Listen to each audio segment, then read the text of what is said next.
Dieu Tout-Puissant dit dans sourate l'Étoile, 37e verset, « Qu'aucune âme ne portera le fardeau d'autrui », c'est-à-dire qu'aucune âme ne portera le péché d'une autre âme. Chaque être humain sera jugé pour ses propres péchés, et le fardeau de personne ne sera transféré à un autre. Cela se réfère au jour du jugement, où chaque individu sera confronté à ses propres actions, qu'elles soient des péchés ou des bonnes actions. Personne ne portera le fardeau d'un autre, comme le dit dans sourate Fatir.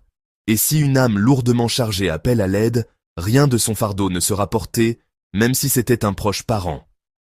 C'est-à-dire que même si quelqu'un essayait d'aider son proche ou de porter son péché, cela ne serait pas accepté. Cela ne contredit pas d'autres versets, comme celui de sourate l'araignée, où Dieu dit « Et ils porteront leur propre fardeau et d'autres fardeaux avec les leurs ».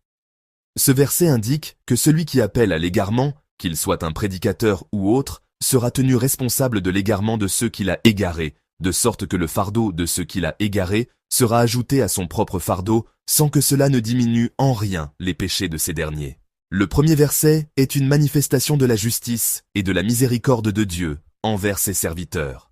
En fait, Dieu n'incrimine personne pour la faute d'autrui, et ne châtie personne avant d'avoir établi la preuve contre lui et de lui avoir adressé le message comme il le dit.